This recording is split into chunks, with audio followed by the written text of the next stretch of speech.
Assalamualaikum warahmatullahi wabarakatuh. Shalom, Om Swastiastu, Namo Buddhaya, salam kebajikan untuk kita semua. Halo teman-teman semua, kembali lagi bersama saya Reva Ganesha, selaku Master of Ceremony sekaligus moderator yang akan memandu jalannya acara kali ini bersama Ibu Anggit Sumawati MPSI, psikolog, selaku narasumber yang merupakan manajer divisi klinik di Pusat Inovasi Psikologi Universitas Pajajaran atau PIP Unpad.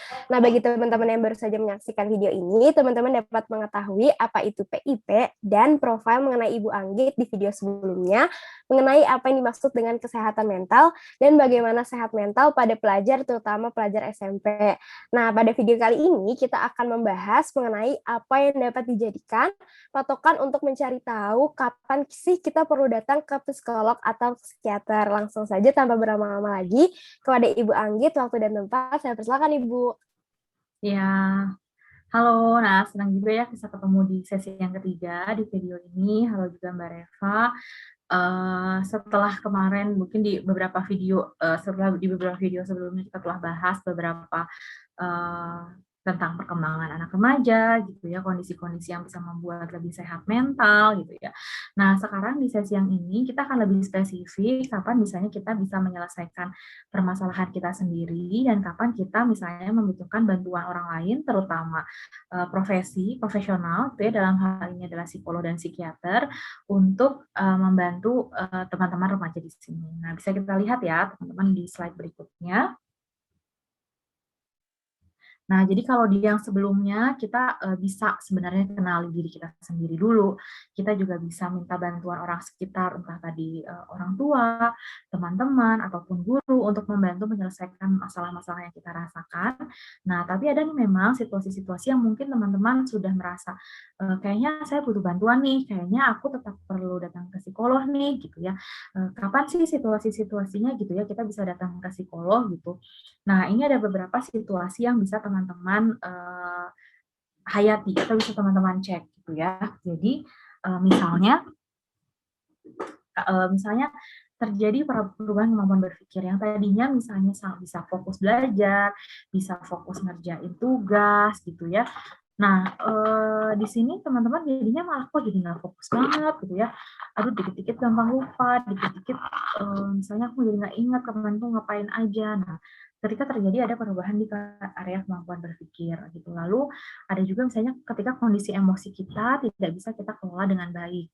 Ketika misalnya tadi bawaannya pengennya marah-marah terus setiap hari, atau bawaan galau sama bapernya bukan cuma sebentar, bukan cuma satu hari ini aja, tapi bisa berminggu-minggu, kok rasanya nggak nyaman gitu ya, rasanya pengen marah-marah terus, pengen kesel terus sama orang, disenggol sedikit sama orang, kayak bawaannya pengen ngegas gitu ya, pengen marah, ngegasan mulu nih anaknya misalnya gitu ya.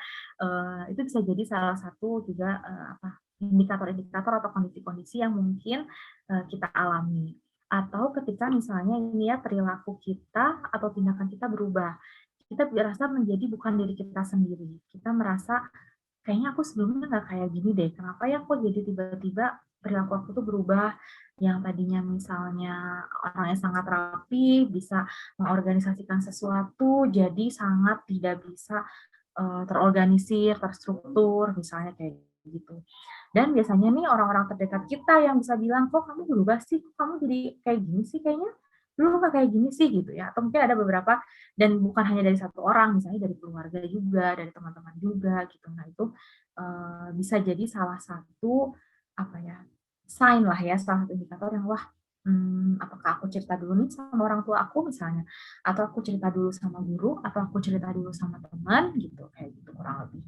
Nah, sama ada dampak pada kondisi fisik gitu ya, ada dampak pada kondisi fisik yang misalnya kalau bawaannya mau ujian nih, mau ngelakuin sesuatu cemas banget gitu ya, bawaannya mules gitu ya, kenapa ya sampai kok ke fisik, atau misalnya jadi kayak ada alergi, tiap mau Zoom meeting sama teman-teman bawaannya pusing, bawaannya kayak lemes banget gitu. Jadi berdampak nih dari yang sisi psikologis kita itu sampai ke area fisik gitu. Itu bisa jadi salah satu sign atau indikator juga. Nah, jika teman-teman punya permasalahan-permasalahan ini, sebagai langkah pertama teman-teman remaja bisa cerita dulu sama orang tua, gitu ya, sama orang tua.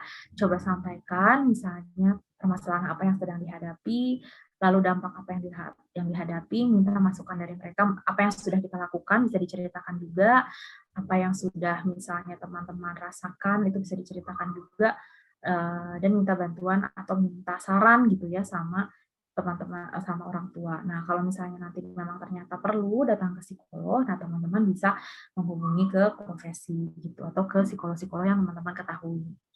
Gitu. Mungkin kalau buat sekarang belum tatap muka gitu ya pertemuan atau konsultasinya, tapi teman-teman bisa saja melakukan melalui media sosial gitu, atau cari-cari informasinya di media sosial atau cari-cari informasi di website dan menjadwalkan pertemuan online, video call atau misalnya lewat Zoom sih biasanya dengan psikolog untuk konsultasi secara profesional gitu. Nah itu yang pertama, lalu yang kedua ada slide berikutnya kah?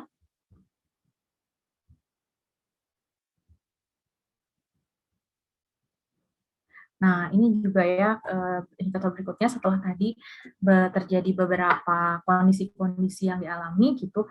Ketika kondisi ini ternyata semakin hari semakin memburuk gitu ya, kok rasanya makin sedih, kok rasanya makin marah, rasanya makin nggak jelas, galau gitu ya. Nah, ini bisa jadi salah satu sign-nya. Lalu ketika ternyata belum ada yang bisa diajak berbagi atau berdiskusi, misalnya karena memang banyak masing-masing punya kesibukan di rumah atau teman-teman yang lain juga kayak kurang ngerti apa yang aku rasain. Nah, teman-teman bisa kasih saran gitu ke orang tua kayak kayaknya aku mau konsul deh ke psikolog karena misalnya pengen diskusi karena ke psikolog itu bukan berarti ada kayak sakit tertentu gitu ya atau bukan kayak ada cap ih kamu ngapain datang ke psikolog ini ya misalnya apa pemikiran itu karena sebetulnya yang dilakukan adalah sesi konseling, sesi konsultasi itu dengan psikolog kita sama-sama akan menelusuri permasalahannya, kita sama-sama akan berdiskusi kira-kira apa yang dilakukan untuk membantunya gitu dan memang sudah ada tahapan-tahapan dari bidang ilmu psikologi yang akan dilakukan gitu. Atau misalnya ketika tidak mampu menjelaskan apa yang terjadi dalam diri sendiri. Jadi kayak misalnya kenapa ya misalnya kok aku nggak tahu nih misalnya kenapa apa sih aku tuh kenapa orangnya kok aku bingungnya aku tuh nggak kenapa dengan segala perasaan ini misalnya gitu. Nah itu juga teman-teman bisa jadi salah satu indikator atau misalnya ada niat atau sudah terjadi tindakan menyakiti diri sendiri atau orang lain. Jadi karena saking kita bingung misalnya ada mulai menyakiti diri sendiri atau menyakiti orang lain itu juga bisa jadi teman-teman jadikan referensi untuk datang ke psikolog gitu. Nah, kurang lebih begitu sih. Jadi, teman-teman bisa melakukan dulu, bisa mencoba dulu tadi mengatasi sendiri apa yang dilakukan, lalu kalau misalnya ternyata cukup berat, itu tidak bisa diatasi, teman-teman bisa kontak ke orang tua, terutama cerita sama orang tua, apa kondisi yang sedang dialami, permasalahannya yang sudah dilakukan, dan ternyata masih kesulitan, mungkin bisa jadi minta atau request gitu ya, ya udah deh ngobrol aja sama psikolog gitu, supaya lebih jelas, lebih tahu apa yang dirasakan. Gitu, kurang lebih Mbak Reva. Oke, terima kasih banyak Ibu Anggit atas presentasinya dan izin Kakak untuk menyampaikan ringkasan materi. Jadi, kapan sih situasi yang menunjukkan kita harus datang ke psikolog? Bisa kita lihat dulu misalnya memang ada perubahan kemampuan dalam berpikir atau kondisi emosi yang tidak bisa kita kelola dengan baik, seperti baper, galau, atau mau marah-marah terus ya Bu bawaannya. Ditambah lagi perilaku atau tindakan kita yang berubah seperti yang orang-orang lihat gitu, orang-orang terdekat sampaikan kalau seperti ada rasa alergi atau pusing. Nah, langkah pertamanya bisa sampaikan dulu ya Bu kepada orang tua jika ada yang dirasa lebih lanjut, keluhan lebih lanjut bisa langsung dikonsultasikan secara profesional kepada psikolog. Ditambah lagi jika kondisinya semakin hari semakin memburuk dan ternyata belum ada yang bisa diajak untuk berbagi keluhan atau berdiskusi juga karena ketika tidak mampu menjelaskan apa yang terjadi dalam diri sendiri dan ada sampai niatan untuk menyakiti diri sendiri atau orang lain itu memang harus dikondisikan dan konsultasi ke profesional ya Bu ya, secara profesional kepada psikolog ya Bu. Oke, terima kasih banyak Ibu Anggit atas presentasinya, serta selaku narasumber yang telah meluangkan waktunya dan menyampaikan materi-materi terkait apa yang dapat dijadikan psikolog atau psikiater.